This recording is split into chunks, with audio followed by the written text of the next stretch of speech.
everyone, my name's Prime and welcome to this brand new video. Today we're going to be continuing with our saddest backstories in Smite, and jumping right into this, we have Dionysus/Bacchus. I'm going to be using parts of Dionysus' story from Greek mythology to fill in the blanks that I didn't find for Bacchus, but the first part of this is Dionysus. The son of Zeus and a mortal woman named Zeus came to her during the night, and only during the night. Semele herself touched to be the lover of a god, but there was a catch. You see, Zeus came to her at night, but hid his appearance. If she looked upon him, things could get problematic. So, he hid his appearance. So in disguise, he would go over to his lover, and Zeus visited him again and again. But prior to their next meeting, Zeus's wife heard word that Zeus was probably at it again. Of course, she only heard that a god was seeing a mortal woman, but she made the assumption that it was her husband. But just to confirm this, she decided to pay Semele a visit in a disguised form as well. And after a bit of a chat, she discovered that, in fact, yes, it was indeed Zeus that Semele was seeing. Hera was none too pleased about this, and so convinced Semele that Zeus should show her his true form. So, upon their next meeting, Zeus was forced into showing her his true form because she made him promise. And out of his love and respect for Semele, he did so.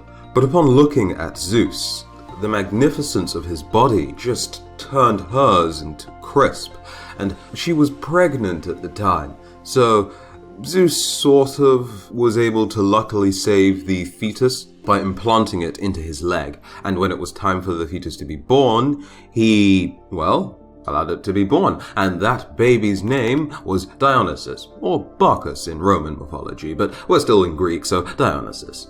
Unfortunately, though, this was not the end of Dionysus' troubles, and Hera was none too pleased about his survival, so she ordered a titan to kill the baby, and kill the baby it did. After being revived, Dionysus was sent over to some mountain nymphs for protection, and also so that it could be raised in peace. But there was one troubling thought that plagued Dionysus' mind as he grew up, the thoughts of his lost mother. And so, one day, he ventured off to the underworld to bring her back, as Dionysus was one of the few gods that couldn't just poof someone back into reality. So, after a brief battle with Thanatos, he reclaimed his mother and left. Then, later on, this is now Bacchus. Again, Bacchus was only the Roman version of Dionysus. Don't think that their names swapped later on in the story. I'm just literally swapping their names to make the story easier for me to tell. Bacchus, when he was older, kind of rolled around with this group of girl followers, were pretty much always drunk and wild, and usually chilled in the forest Naxos. Now this is important because the daughter of the king of Crete sailed off to this island with Theseus, who had just slain the Minotaur. The two slept together, and whilst the daughter of the king of Crete slept, Theseus kind of left her trapped on that island. But luckily for her, Bacchus was also on that island, and as soon as he gazed eyes on this beautiful woman, he fell in love, promising her that a constellation of stars would be her crown. Or that she'd become a constellation of stars, I'm not sure which. Either way, they did get married, and upon her death, Bacchus put a crown of stars on her head. Next up, we have Cupid. Okay, this is less about the god's story being sad and more about me needing some help. I've been reading a good deal of information about this god, and it doesn't really sync up too well, purely because of a small issue with names I've been having. Eros, Cupid, and Anteros. Two of them are essentially the same thing, and one of them is a primordial being. At first I thought it was Cupid and Eros being the same person, and Eros being the nemesis of Cupid. However, a bunch of places online seem to be contradicting so that Anteros might have been the other half, or another name rather, of Cupid. So, I need some of you to help me out and tell me. Was it Eros/Anteros versus Cupid? Was it Cupid/Anteros versus Eros? Or was it Cupid/Eros/Anteros? Hopefully that wasn't confusing, but I'm sure one of you in the comment section will help me out. Anywho, the only reason why he's on this list is because of the battle between the two gods of love. Kind of similar to the reason why I put Raijin, or just included or mentioned Raijin, on the Japanese version of this video. So there you go. Okay, this is the part where you buckle in, because this is probably the longest story I have to tell you. At least it's the longest group of notes I have for any one character, so get ready. And where do we start with Hercules? I guess we start at the beginning? His name literally means glory of Hera. And yes, Hera is the reason why his story is pretty much so sad. As a child, the extremely jelly Hera put snakes in his crib in an attempt to kill him, but Hercules was too strong for that and strangled the snakes. An alternative version of this story says that Hercules was left in the woods by his carer as a baby, so Athena finds the child and brings them to Hera, who then breastfeeds the child until it bites down on her nipples, and some milk is wasted, which becomes the Milky Way. Of course, the baby is then sent away to find someone else to care for it, but the drink of milk gave the child godly strength. So don't forget to drink your milk, kids, even though I despise the taste of milk, and it's kind of hypocritical of me to say that. Moving on though, Hercules grew up a little, and accidentally killed his music teacher by throwing his lyre at him after an argument. The sad part is that the teacher's name was Linus, or Linus, and that's a pretty cool name to waste. So later, Hercules married Megara, or Megara if you prefer, because he aided the king of Thebes. They had 3 strong sons together, and Herc was pretty damn happy, which meant that Hera was pretty damn unhappy, and sought to put an end to all of this happiness. And that she did. Hera gave him a spot of madness, which caused him to do something similar to Kratos from God of War, except Hercules wasn't covered with the white jazz afterwards. So, there's that. And by the terrible thing that Kratos did, I of course mean murdering his entire family. Our favorite girl, Athena, ended this madness by bashing him with a stone, and Hercules was knocked out. So, there, you can thank Athena for putting an end to Hercules' madness and not hate her anymore, right? Good. Theseus convinced him that suicide was not the best course of action and that he had to pay for what he'd done. He sought out an oracle, and the oracle told him that to atone for his sins he had to work for one of his enemies during 12 labors. All of this while the person that he worked for, Dionysus, conspired with Hera to make Hercules' next 12 labors.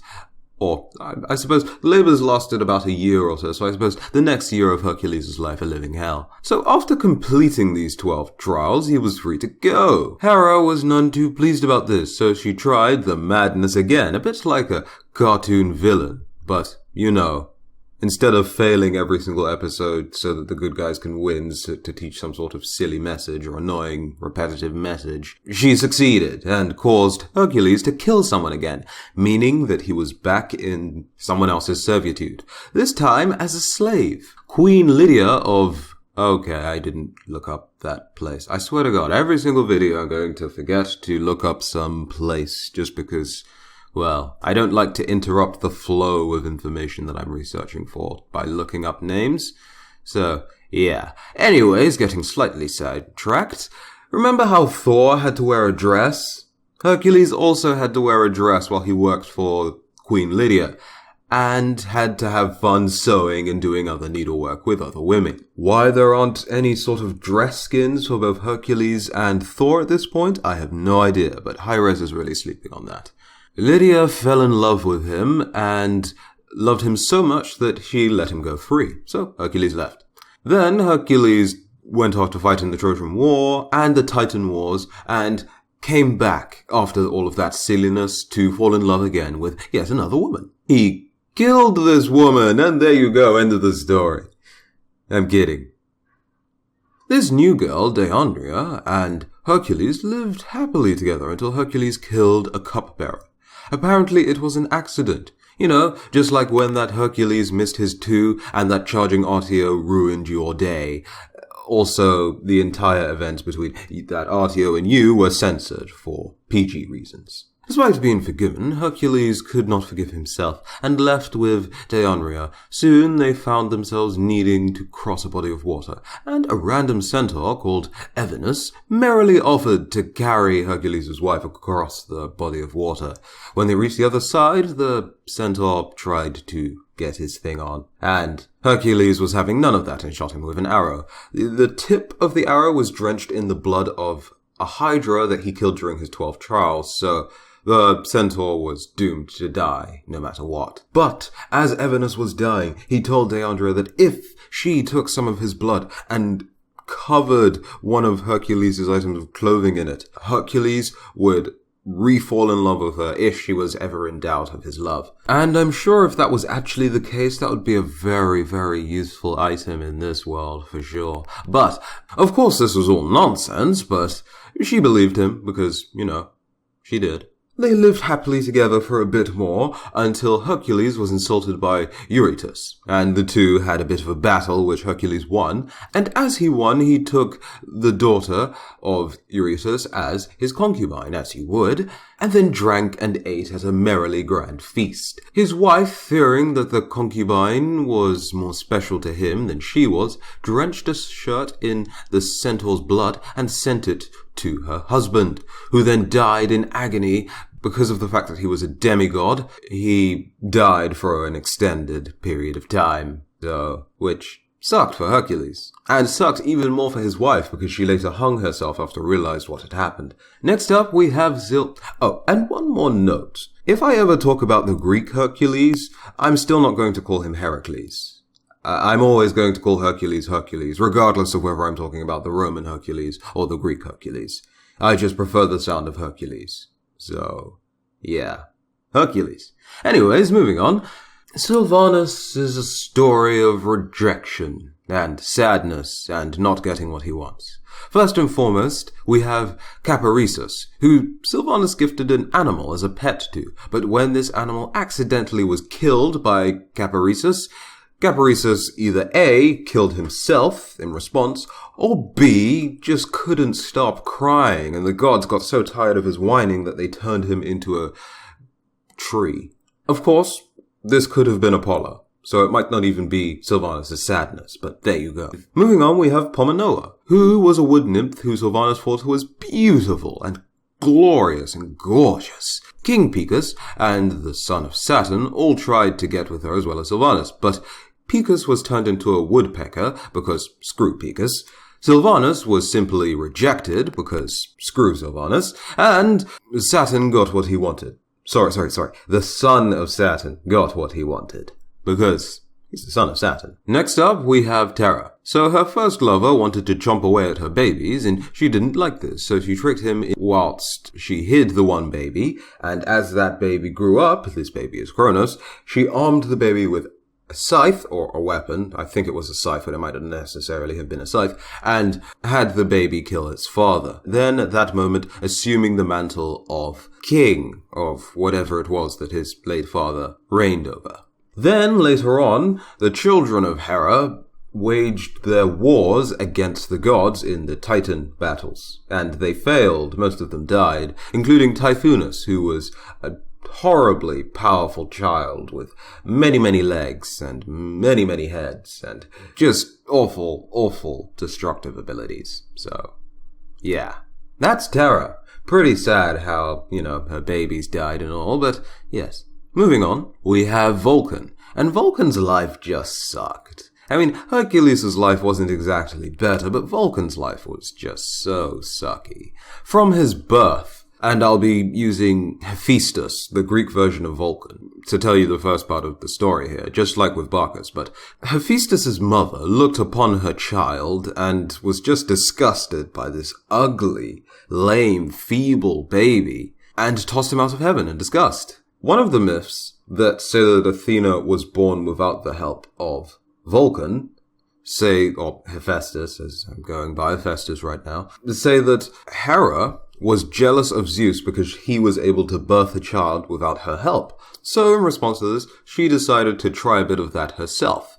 However, the baby was a bit defective. Cue Hephaestus, or Hephaestus if you prefer. But of course, the main story says that without Hephaestus, Zeus may not have given birth to Athena in the first place, so this is just a myth, and you can take it for what you will. Anywho's, after his mighty drop from the heavens, Hephaestus landed in the sea, close to the island of Lemnos. He ended up being raised there without knowing his godly origins. But at that island, he did learn how to be a smith and forged a lovely range of jewelry items. When he got older, he returned to the heavens and took pity on his mother, who was either A, at the forefront of Zeus's advances, or B, in the middle of being punished by Zeus. You see, remember Nox's video in which Hypnos put Zeus to sleep, and then Zeus was pretty mad, and so he chased Hypnos all the way back to Nox?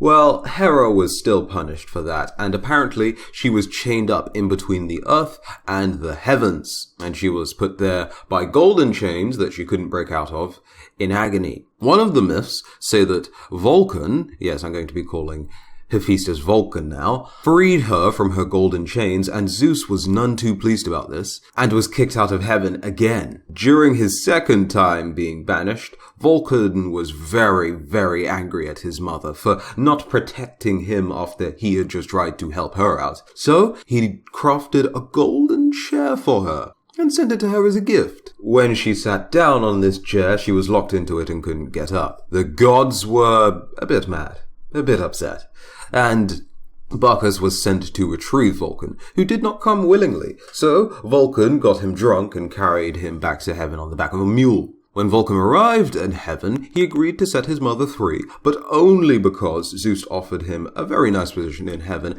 and Aphrodite's hand in marriage.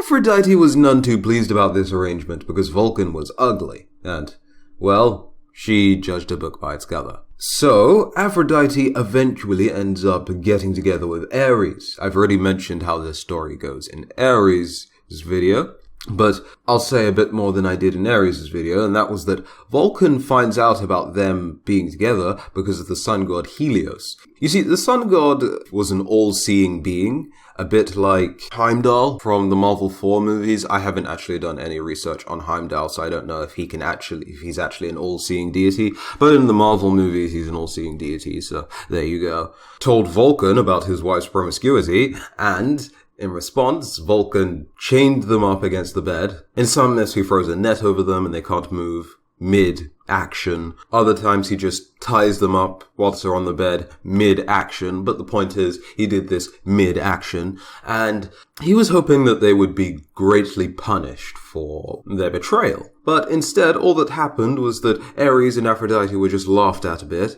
and then Ares had to pay a fine. So Vulcan was sad about that. He later got a divorce from Aphrodite. So during the 12 trials of Hercules that I mentioned earlier, but didn't actually say what they were, Hercules killed Cacus, one of Vulcan's many sons.